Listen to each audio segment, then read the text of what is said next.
OCR Chemistry A 5.3.1 Transition Element Properties. Using Chemistry Explained means participating by writing notes and completing the tasks with a pen on paper or on a tablet.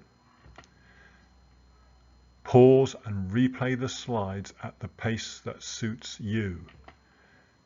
Most importantly, when prompted, pause the lesson, thinking a problem through, taking your time, completing the task before continuing and correcting your work. So we'll start with the electron configurations of the transition metals and their ions before moving on to define transition metals in terms of electron configuration, and then to describe the main features of their properties. Electron configurations, let's start with the idea of D block elements. So the first row of the D block elements runs from scandium, element 21, to element 30, zinc. Now D block means the highest energy electrons occupy a D subshell, are placed in the D subshell. So scandium with 21 electrons, could you write the subshell electron configuration for scandium? Pause, come back to check against my answer when you are ready. Okay, so to reveal, scandium 1s2, 2s2, 2p6, 3s2, 3p6, 3d1, 4s2. So let's just go through the explanation if required. The subshell maxima, to review, S subshell maximum of 2, P subshell maximum of 6, D subshell maximum of 10, and order of filling, 4s is filled before 3d. So that gives us 1s2, 2s2, 2p6, 3s2, 3p6. The 19th and 20th electron get placed in the 4s subshell, the 21st electron in 3d. So that completes the subshell configuration for scandium. So let's look at some other elemental subshell electron configurations. Vanadium with 23 electrons. Pause and write the electron configuration in terms of subshells for atomic vanadium. Okay, so to reveal, 23 electrons, 1s2, 2s2, 2p6, 3s2, 3p6, put 2 electrons into 4s, leaves you with 3 electrons to place in 3d. Move on, pause, complete for ion with 26 electrons. To reveal, 1s2, 2s2, 2p6, 3s2, 3p6, 4s2, we've got 6 remaining to place in the D subshell. Cobalt, pause, complete. And to reveal, cobalt. Now instead of writing 1s2, 2s2, 2p6, 3s2, 3p6, that's 18 electrons, that's the argon configuration, so you can save some time and effort and perhaps be a little clearer in communication by putting argon 18 within a bracket, meaning 1s2, 2s2, 2p6, 3s2, 3p6. So we've got the argon core. We've got 18 electrons, 19 and 20 go into the 4s, the remaining 7 go into 3d. And then finally, pause and write for zinc. Okay, so to reveal, argon core, 4s2, 3d10. So let's look at ion formation and they're formed by the loss of electrons from the 4s subshell before the 3d subshell. So we put electrons into 4s first, and then we lose electrons from 4s first. So first in, first out. Let's look at titanium, 22 electrons, 1s2, 2s2, 2p6, 3s2, 3p6, the argon core. Electrons 19 and 20 in the 4s, 21 and 22 are left to go into the 3d. Now, the 2+ ion. Pause and write the electron configuration for titanium 2+. So I'm going to reveal. We've lost the 2 electrons from the 4s. There were 2 electrons in 4s. We're going to a 2+ ion, so we're losing 2 electrons. So we only have 20 electrons. We lose from the 4s first. So first in, first out for 4s. Now, it's the loss of those 2 4s electrons that explains the commonality of the 2+ oxidation state, or +2 oxidation state, I should say, in transition metal chemistry. As we saw on the earlier slide, transition metals or elements have a 4s2 configuration, or include in their configuration 4s2. It's the loss of these 2 electrons that allows for the 2+ ion, the +2 oxidation state, and therefore that's common across the transition metals. So let's try some other ion subshell electron configurations. Pause and write me the electron configuration for the vanadium 3+ ion. Come back to check. Okay, so to reveal, argon core, I'm going to stick with that, it saves me time writing.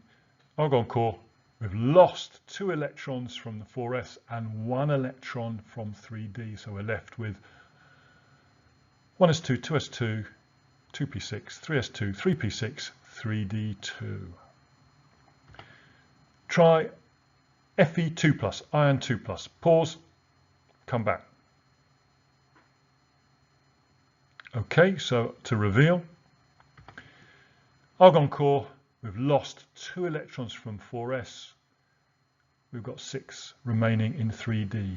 26 electrons minus 2 electrons, so we've got to account for 24 electrons, 18 in the argon core, 6 in 3d. We've lost the 2 from the 4s subshell, which I'm just keeping there just to remind you where the electrons have been lost from. Try iron 3+. Pause, come back when you're ready. Okay, so again, keeping with an argon core, we've lost 2 electrons from 4s. We lose a third, 1 more from the 3d subshell, so we're left with 3d5. And finally, zinc 2+. Pause, write the configuration. Okay, so we'll have argon. We've lost 2 electrons from the 4s. We're left with 3d10.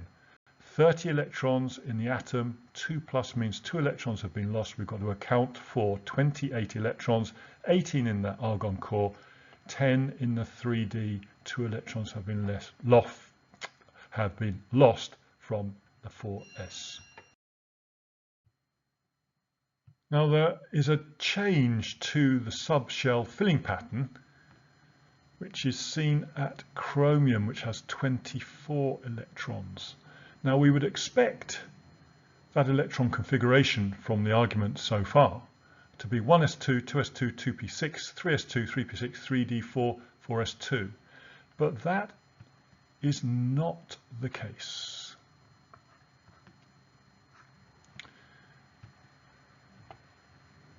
Chromium has the configuration 1s2, 2s2, 2p6, 3s2, 3p6, the argon core, then rather than 3d4, 4s2, we go 4s1, 3d5. And not part of our A-level, but an analysis of successive ionization data provides the evidence for that. What we can say is that half filled, so 5 is half of 10 and 1 is half of 2, so half filled D and S orbitals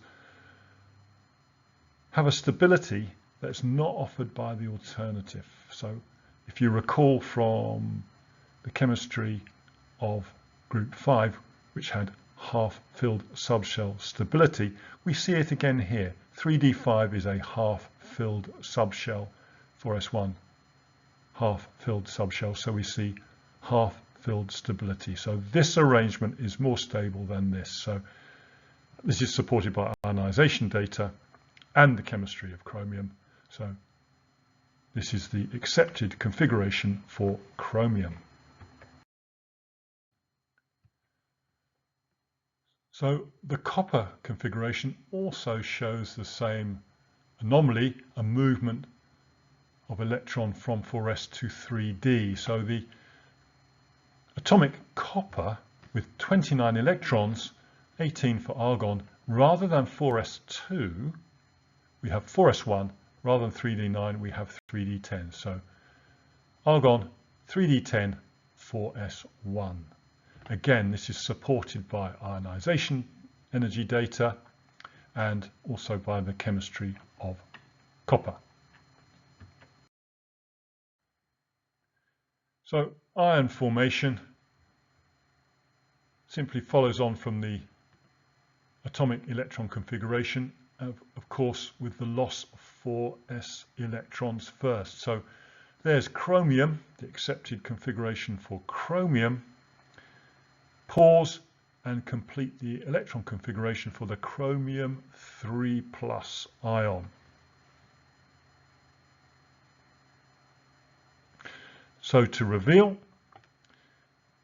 1s2, 2s2, 2p6, 3s2, 3p6, 4s has lost the electron, and then there's another 2 electrons lost from the 3d. So we've got left with argon 3d3.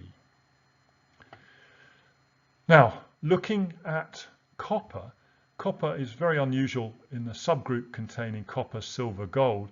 They show the +1 oxidation state in their chemistry. So here is the electron configuration for atomic copper with 29 electrons, suggests the configuration for the copper +1 ion.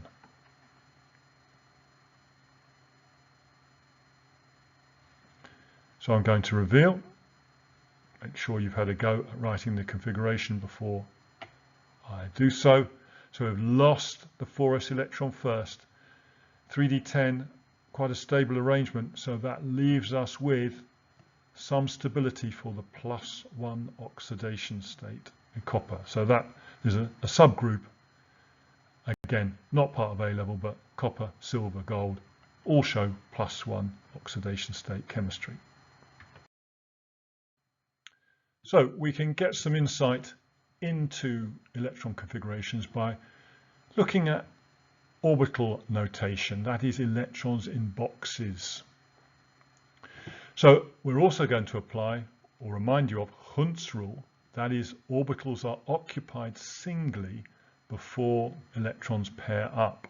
So I'm going to do one example. Titanium with 22 electrons, so it's argon, 4s2, 3d2. Now the D subshell, a maximum of 10 electrons, so that's 5 orbitals. The S subshell, a maximum of 2 electrons, that's 1 orbital. So we put the 2 4s electrons into the 1 orbital. We've got no choice. We've got 2 electrons in 3d. We don't pair them up. We occupy orbitals singly. Now, what about iron? Atomic iron with 26. Pause, and can you present or produce an electrons in boxes configuration for iron with 26 electrons. Pause, come back when you're ready. Okay, so I'm going to reveal. 18 in argon, of course. We've got 8 more to position, so 19 and 20 go into 4s2. They pair up. I've got 6 electrons to put into the 3D, so I'll put 1 in each of the 5d orbitals. I've got a 6th, that has to pair up. So we occupy all the orbitals singly, but the 26th electron has to pair up with another in a d orbital.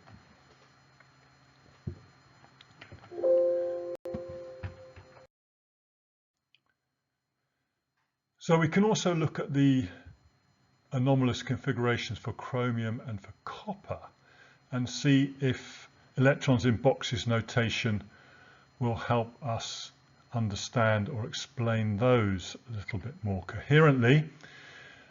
So here is chromium, which, if you recall, argon, first 18 electrons, argon core, 4s1 3d5 rather than 4s2 3d4, 4s1 3d5. Now, if we give us our electrons in boxes notation, we can see that by moving from 4s2 3d4 to 4s1 3d5, what we've done is each of the electrons are occupying an orbital singly. So that, of course, would reduce electron-electron repulsions, which is the explanation behind Hund's rule.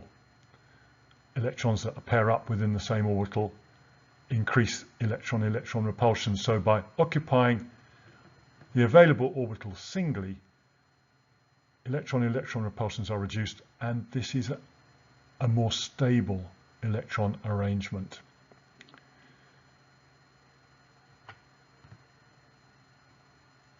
Have a look at copper. Draw the electrons in boxes arrangement, the orbital notation for copper. See if you can use that to explain why we have 4s1 3d10 rather than the alternative. Come back when you're ready. So I'm going to reveal 3d10 4s1, not quite as clear cut as the chromium 4s1 3d5, which is very obviously occupying electrons orbitals singly and reducing electron-electron repulsions. The calculations show that moving from 4s2 3d9 to 4s1 3d10 actually does produce a more stable electron arrangement with less electron-electron repulsions. So we can also using electrons in boxes notation, come up with an explanation for why the Fe3+ ion has a greater stability than the Fe2+ ion. So here is the electron configuration for atomic iron with 26 electrons. Here is the electron configuration for Fe2+, 3d6 4s 0, or argon 3d6, and then Fe3+, argon 3d5. Using the electrons in boxes notation, could you explain why Fe3+, the chemistry of Fe3+, shows greater stability than the chemistry of Fe2+? Pause, think it through, come back to check against my argument.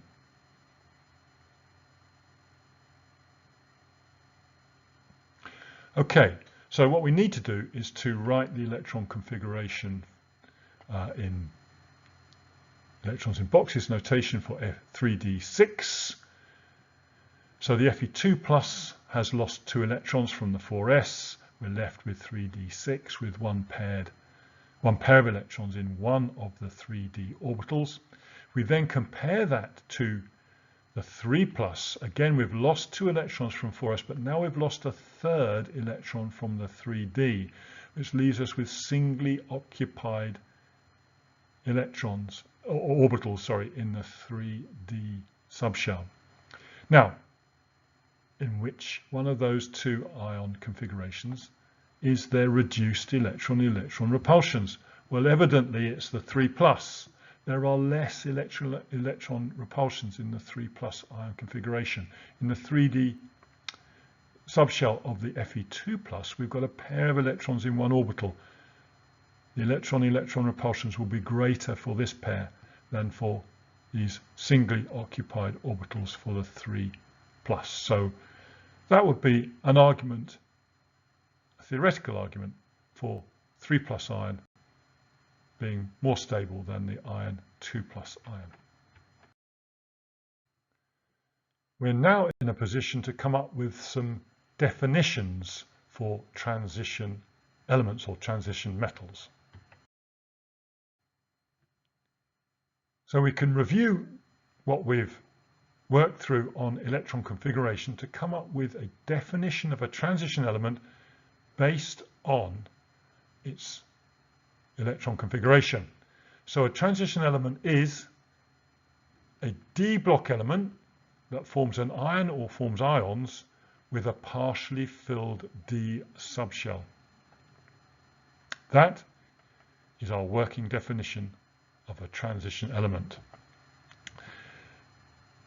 It follows that the first row D block elements, which include zinc and scandium, not entirely composed of transition elements.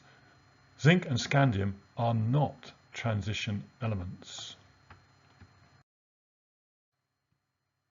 So we need to justify the statement that zinc and scandium are not transition elements. So if we look at scandium, it only forms a 3+ ion. So its chemistry is shown to only form the +3 oxidation state. So here is scandium 3+. We've got 18 electrons to account for.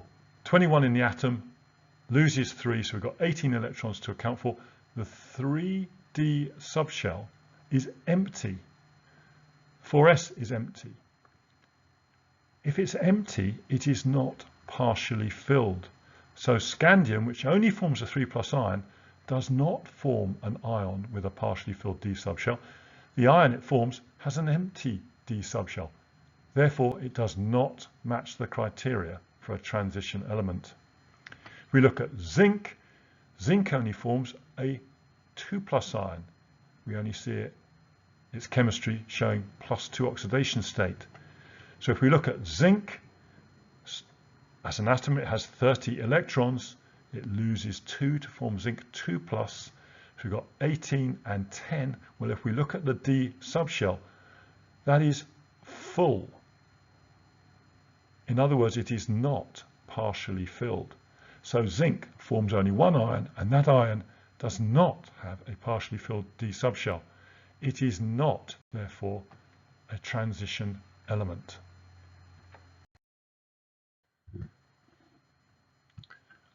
We can also define transition elements by their properties.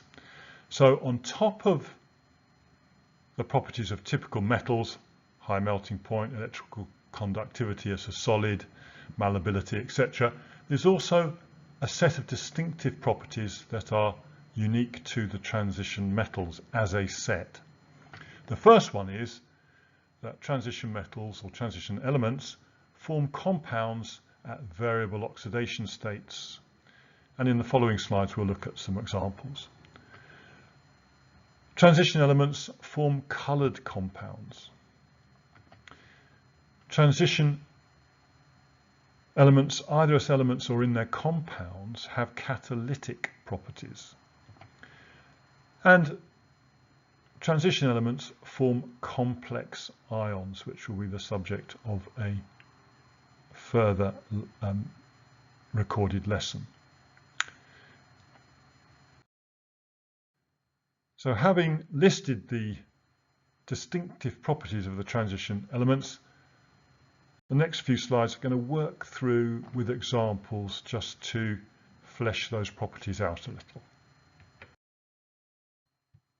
So we've said, or I've said, that transition elements form compounds in more than one oxidation state. So, simple example for you, iron 2 chloride, FeCl2, iron 3 chloride, FeCl3.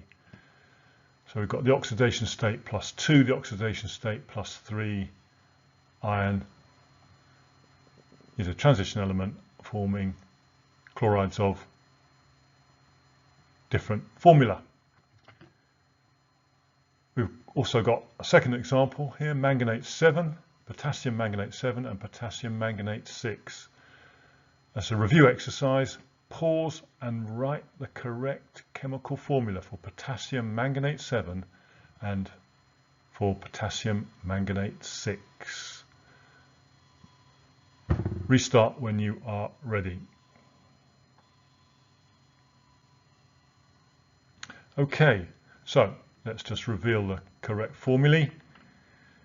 Oxygen's always -2. Manganese at +7, which means we need 4 times -2 is -8. +7, we need 1 potassium. Potassium is in group 1, it's always +1. So 1 potassium, 1 manganate, and 4 oxygens. Manganate 6, oxygen's always -2, so 4 times -2 is -8.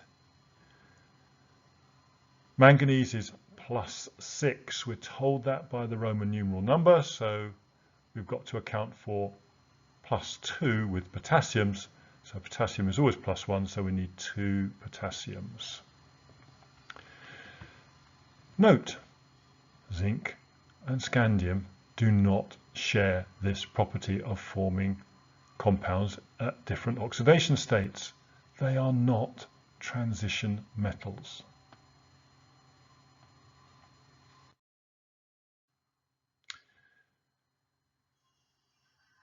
Coloured compounds, typified by iron 2 hydroxide, iron 3 hydroxide, potassium manganate 7, manganese 2 chloride. You are expected to recall the colours of these 4 chemical compounds. Pause, do your best to recall and correctly describe the 4 colours. Come back to check when you are ready. Okay, so I'm going to reveal. Iron 2 hydroxide, dark green. You'll have met that as a precipitate. Iron 3 hydroxide, an orange-brown precipitate. You'll have met it as. Potassium manganate is a very strongly coloured purple compound, forms a very strongly coloured purple solution. Manganese 2 chloride is formed in titrations involving manganate 7, it's pale pink. Please note, zinc and scandium generally do not form coloured compounds. They are non-transitional. If there is a colour, it's not due to the zinc or the scandium.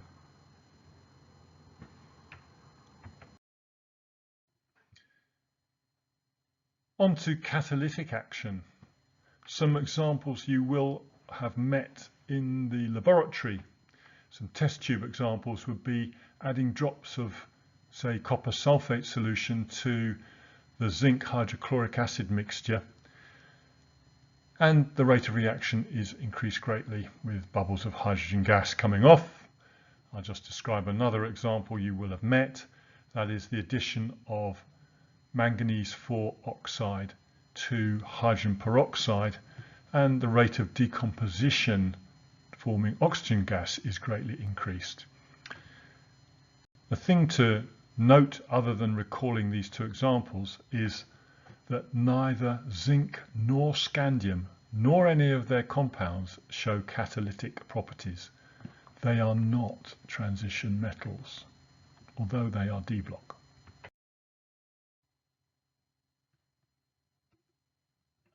Catalysis is very important on an industrial scale because It saves energy. Reactions are conducted at much lower temperatures, and it saves time. Reactions take place much more quickly. Examples that you will have met probably in the equilibrium topic. I'm going to remind you of the Haber process, where the catalyst is iron, or sometimes it's reported as iron oxide. Nitrogen and hydrogen react to form an equilibrium mixture with ammonia. The contact process, that's the formation involved, or part of the formation of sulfuric acid, involves the sulfur dioxide oxygen sulfur trioxide equilibrium mixture, and the catalyst to speed up the reaching of equilibrium is vanadium 5 oxide. Now, transition elements, all their compounds, are used extensively as catalysts in industry, to huge benefit in saving of time and energy. In fact, researching into potential new catalysts is a big expenditure, but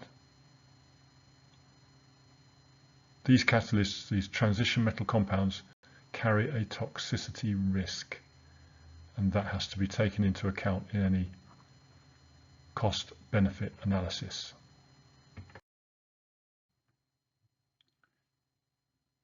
If necessary, go through this lesson once again. That's your decision. Complete some practice questions from any suitable textbook before moving on to the next topic. That next topic is your choice.